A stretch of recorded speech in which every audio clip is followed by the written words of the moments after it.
Makalipas ang ilang buwan, inilipat nila malapit sa bahay nila Arlo ang imbakan ng uling.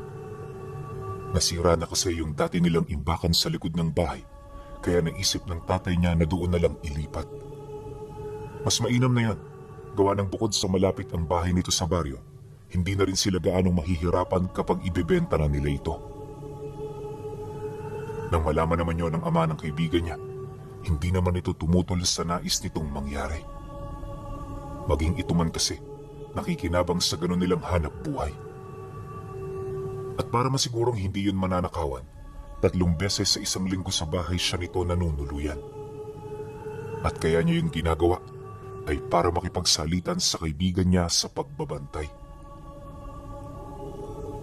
Marami kasi ang batang magnanakaw sa kanilang lugar, kaya hindi nila pwedeng hayaan lang ang imbakan kahit meron itong sariling trangka. At sa mga unang gabi ng pananatili niya sa bahay nito, wala naman siyang kakaibang naramdaman. Lahat normal, maliban na lang kapag sumasapit ang 11:11 ng gabi. Ayon sa kanya, na kapag tumungtong ang ganoong oras, bigla na lamang nagsisialulong ang mga alaga ng mga kapitbahay nila. At sa hindi malamang dahilan, tila bang naging normal lang din yun sa bawat pamilya. Wala siyang ideya kung bakit yun nangyayari. Ngunit habang patagal siya ng patagal dito, napapansin niya na nangyayari ito kapag lumalabas ng silid si Tandang Guansya ng 10 oras ng gabi. Nung ipagbigay alam niya yun sa kaibigan niya, nabanggit nito na lumalabas ang nanay nito ng ganoong oras para uminom ng tubig. Pagkatapos nun, babalik na yun sa kanyang silid at mahimbing nang natutulog. Sa sandali ring masagot na yon ng kaibigan niya, inililihis na nito ang usapan. Ayaw na rin itong pag-usapan ng tungkol sa nanay nito. Kaya naman kahit marami pang katanungan itong si Umok, pinipili na lamang niyang manahimik. Inakala niya kasi na sa ganoong paraan, mananatili ang maayos na sitwasyon nila sa loob ng tahanan. Pero nagkamali siya. Dahil pagkaraan lang ng ilang buwan, medyo napapadalas na ang pagpakita nito sa kanya. Minsan nga kinakausap pa siya nito na parabang nangungumusta lang sa kanilang mga ginagawa. Normal kausap ang tiyahin niyang yun, pinuno, kaya ni minsan hindi siya naghinala. Ngunit pagsapit ng gabi ng Biyernes, nang mataong may trangkaso itong si Arlo, dito na naganap ang mga bagay na halos hindi niya sukat akalain. Ayon sa kanya, na pagkatapos niyang maglibot ng imbakan noong mismong gabi, may nakita siyang taong nakatuwad sa likod ng bahay nito. Noong una, inakala niyang anino lang ito. Pero maya-maya pa, nakita niya ang nanlilisik nitong mga mata na nakatitig sa kanya. Pagpang-abot ng kanilang paningin, dali-dali yung pumasok sa loob ng bahay. Siyempre, dahil sa doon nanunuluyan itong si Umok, agad niya yung sinundan. Tahimik niya itong hinanap sa loob hanggang sa may marinig siyang kakaibang kaluskos sa mismong kwarto ni Tandang Guansya. Alam ni Umok na hiwalay ang silid nito sa asawa nito, kaya naman hindi siya nag-alangang sumilip. Pagtulak niya ng bintana, laking gulat na lamang niya nang masipat niya yung naglalakad ng nakatuwad, sakmal-sakmal sa bunganga nito, ang isang sanggol na meron pang nakadugtong na pusod. Yung sanggol na yon, halatadong wala ng buhay dahil yung kamay nito nakalupaypay na. Hindi na rin ito humihinga, kaya nang masipat niya ito, agad siyang binalot ng matinding takot sa kanyang katawan. Maya-maya pa, nang akmang hindi na niya nararamdaman ang kanyang paa, hindi na siya nagdalawang isip na umalis. Habang binabagtas niya ang daan pabalik ng silid, maraming bagay ang sumasagi sa kanyang isip. At kung siya lang ang masusunod, gustong-gusto niya na noong umuwi sa kanila. Ang kaso hindi ito pupwede dahil posibleng matunugan siya ng nanay ng kaibigan niya sa oras na binuksan niya ang pinto. Pagpasok niya sa kanyang silid, dali-dali siyang humiga.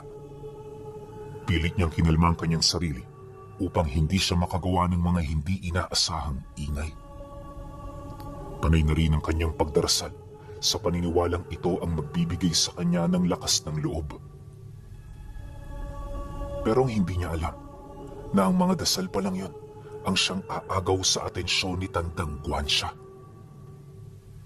Ilang minuto lang ang lumipas nang akmang puputulin na niya ang kanyang panalangin, narinig niya ang mahinang pag-angil nito sa labas. Sa isang iglap, dala ng matinding takot, ramdam na ramdam niya ang pagtigil ng kanyang mundo. Takot na takot man, sinubukan niyang sumilip sa labas ng kanyang silid na tanging kurtina lamang ang nagsisilbing pinto nito. Pagdungaw niya rito, nakakita siya ng isang anino. At bago pa man siya makapagsalita, dahan-dahan na yung pumasok, kasabay ng pagbungad sa kanya ng muka ni Tandang Guansya. Namumula na parang dugo ang mga mata nito, tapos yung bibig nito may mga bahid pa ng laman ng sanggol. Kapansin-pansin din na may itim nitong daliri at mga mahahaba nitong kuko. Pagpang-abot ng kanilang paningin, ngumisilang naman ito sa kanya, kasabay ng pagwika nito ng, "Hindi mo kailangang matakot, Umok. Magkadugo tayo. At ang magkadugo nagtutulungan. Alam kong nabigla ka lang, kaya maghunos dili ka. Bukas, bago tumilaok ang manok, kakausapin ka namin ng aking asawa. Sige na, matulog ka na."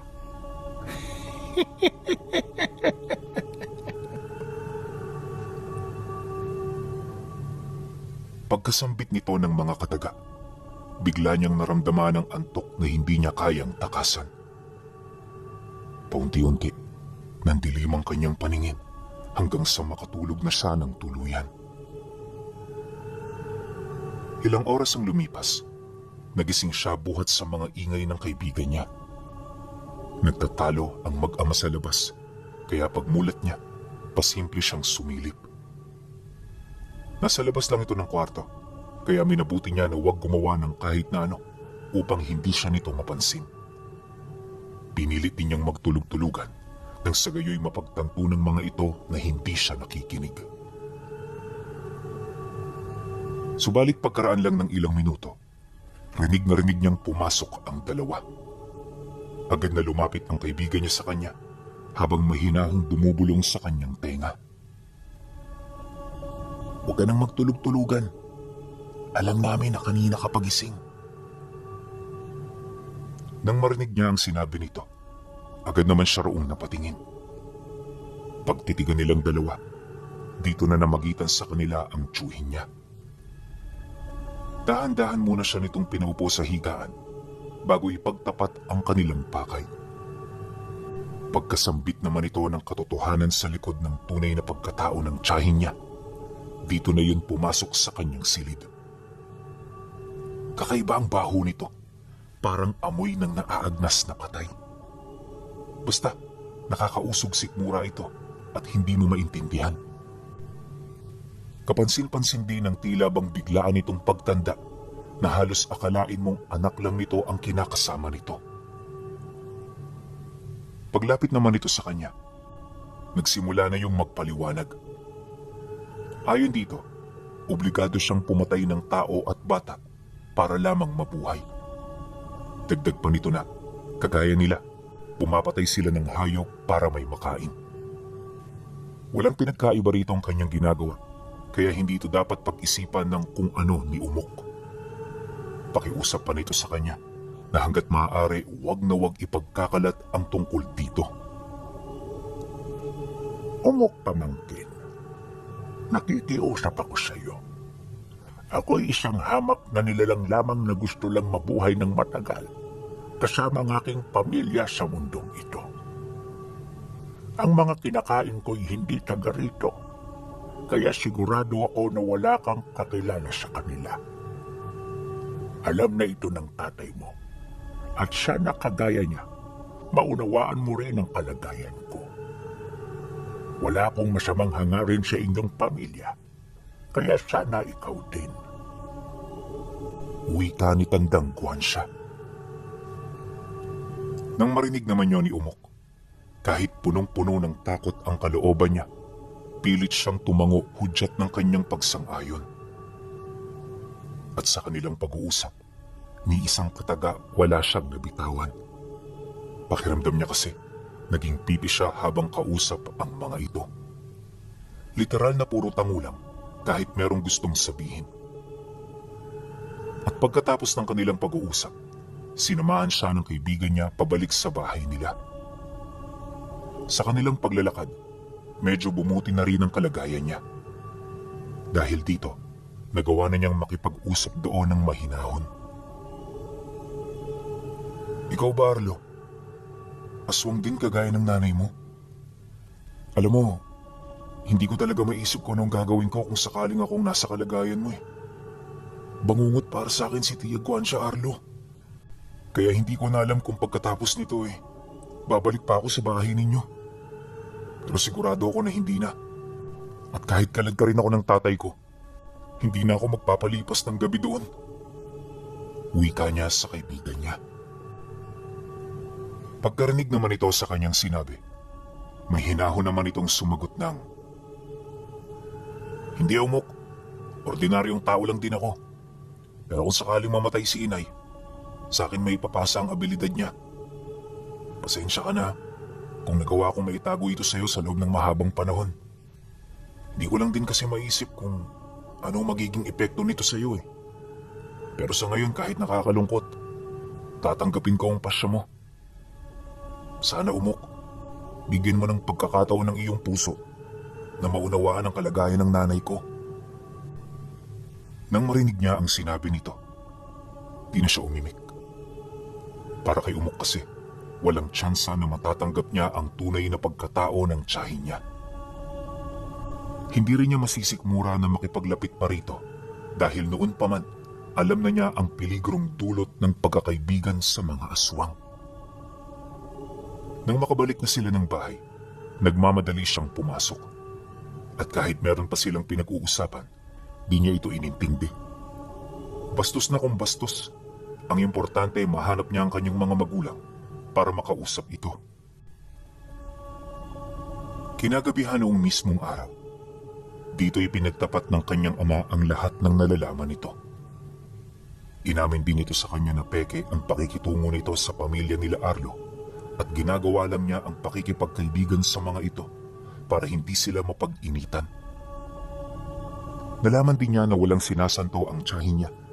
Gawa ng minsan na rin yung pumatay ng mga taong kakilala nila. At kaya niya yung ginagawa para sila'y katakutan at respetuhin. Suga pa rin sa karne ang tiyahin niya at kapag nagugutom ito, wala itong sinasanto. Yun nga lang sa paglipas ng panahon, muli itong nagawang pagkatiwalaan ng tatay niya. Nalaman kasi nitong nanghihina na si Guansha kaya inakala nito na malapit na itong mamatay. Kumpiyansa rin yung iwan siya sa bahay ng kaibigan niya dahil ang akala nito wala na yung kapasidad na magpalit ng anyo. Nang marinig naman ni Umok ang sinabi ng tatay niya, dito niya na naunawaan ang lahat. Bago rin magtapos ang kanilang pag-uusap, inabisuhan siya nito na wag nang habulin ang mga uling na nakatambak doon. Gagawa na lang sila ulit ng panibago para naman hindi na mag-isip ng kung ano ang pamilya nito. Sa loob ng ilang araw, wala siyang paramdam kay Arlo. Di man makausad dahil sa mga nangyari, sinikap niyang kalimutan ito sa pamamagitan ng pagiging abala sa trabaho. Ilang araw din silang nagtayo ng imbaka noon bago sila muling makapag-uling. Ang kaso lang, habang abala sila sa kanilang trabaho, bigla na lamang dumating si Arlo pagkaraan ng ilang linggong hindi nila pagkikita. Nahihiya yung tumuloy sa bahay nila, pero nang masipat ito ng kinakasama ng tiyuhin niya, nagkaroon ito ng lakas ng loob para magpakita sa kanya. Pagpang-abot ng kanilang paningin, napayuko lang naman siya habang muling inaalala ang mga nangyari. Mahirap man para sa kanya na malagay sa ganoong sitwasyon. Pinipilit niyang maging matatag, alang-alang sa kanyang katahimikan. Ilang minuto pa ang lumipas. Kaswal naman siya nitong pinansin. Pagtapik nito sa kanya, tahimik lang naman siyang nakinig sa pag-uusap nito at ng kanyang ama. Ilang beses din siyang tinanong noon ni Arlo, pero wala siyang gana na sumagot. Para siya noong naging pipi at bingi, kaya sa katagalan, nagdesisyon na rin yung umalis. Matapos ang pangyayari, pinayuhan siya ng tatay niya na pansinin ang kaibigan niya. Dagdag pa nito na, kagaya niya, isa lang din itong biktima, kaya hindi niya ito dapat napangilagan. Nang marinig naman niya ang sinabi nito, matapang lang naman siyang sumagot dito ng, "Pare-parehas lang naman ang pamilyang yun, tay. Kaya wala nang rason pa para manatili ang ugnayan ko sa kanila. Mas magandang limutin sila na mas maaga para makaiwas ang mga pangyayaring hindi natin inaasahan." Pagkasalita niya ng mga bagay na yan, wala siyang ideya na nakikinig din pala ang nanay ni Arlo. At ang mga salitang binitawan niya ang naging pundasyon nito para kagalitan ang pamilyang kinikilala niya. Pagsapit ng gabi, habang tahimik silang nagpapahinga, may narinig silang atungal na napakahina. Parang bulong lang ito kung pakikinggan, pero paulit-ulit nila itong naririnig. Kaya nang maagaw nito ang kanilang atensyon, agad silang naalarma.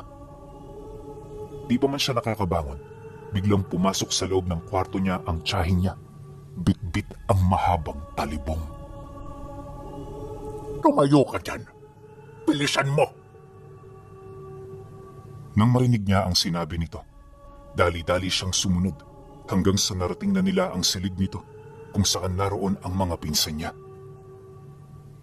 Yung tiyahin niya, maiging nakikiramdam sa paligid habang bakas sa muka ang matinding pagkabahala. Ilang minuto pa ang lumipas, hindi lang bulong ang kanilang narinig. May napansin na rin silang umaangil, tapos tumatakbo papalibot ng bahay nila. Maya't maya ang ginagawa nitong pagkatok na parabang nakikipagbiruan. Tumatawa rin ang nilalang na yan, tsaka mag-aangil. Maya-maya pa, bigla namang nawala ang ganoong ingay. Literal na binalot sila ng katahimikan, kaya inakala niya noon na umalis na ito. Ngunit di pa man sila nakakakilos sa kanilang kinaroroonan, biglang kumalampag ang mga bintana at pinto. Rinig na rinig nila ang pagkasira ng trangka, kaya naman wala nang pagpipilian ang tiyuhin niya, kundi lumabas at kaharapin ng mga ito. Paghugot nito ng talibong, dali-dali yung tumakbo papalabas.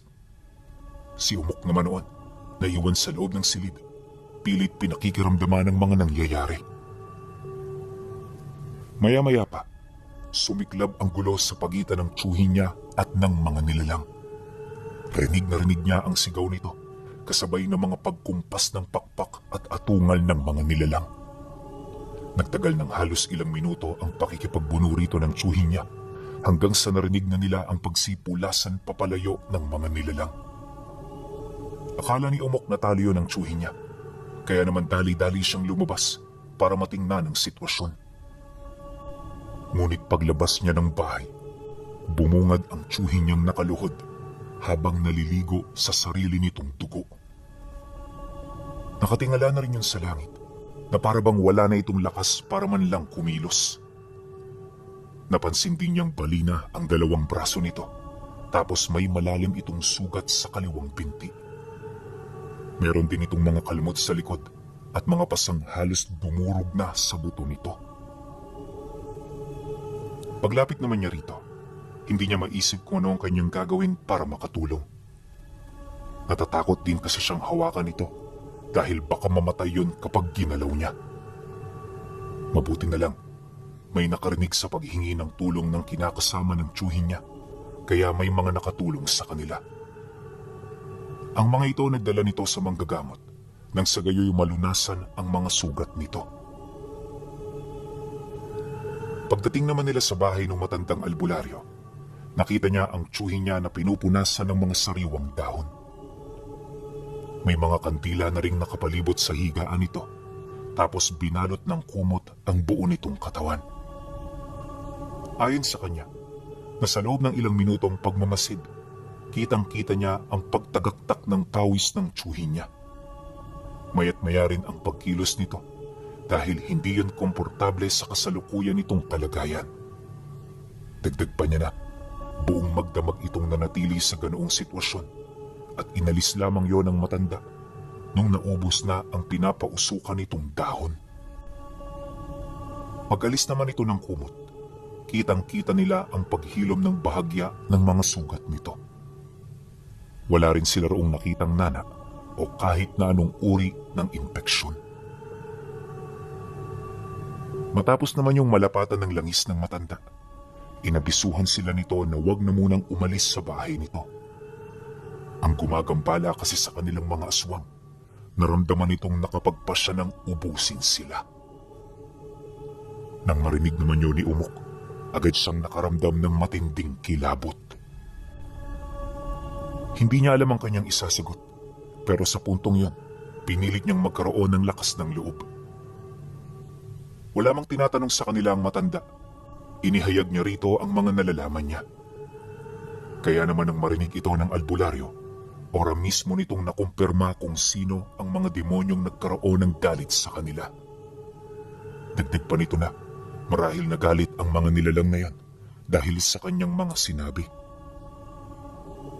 Alam kasi ng matanda na kapag ang isang bahay ay merong kaugnayan sa mga aswang, tsak na meron ito roong tagapagmasid at tagapakinig. Ang mga nilalang na yon ang nagbibigay ulat sa nilalang upang masigurong hindi siya tinatraidor ng kanyang mga pinagkakatiwalaan. At sa sandaling makarinig ito ng hindi kaaya-aya, ito na mismo ang gagawa ng paraan. Sa estado nila Umok, itinuring sila nitong tunay na kapamilya, kaya hindi nito matanggap-tanggap ang mga masasama niyang sinabi. Dagdag pa nito na, dahil dito huwag siyang umasa na basta-bastang matatapos ang gulong sinimulan nila.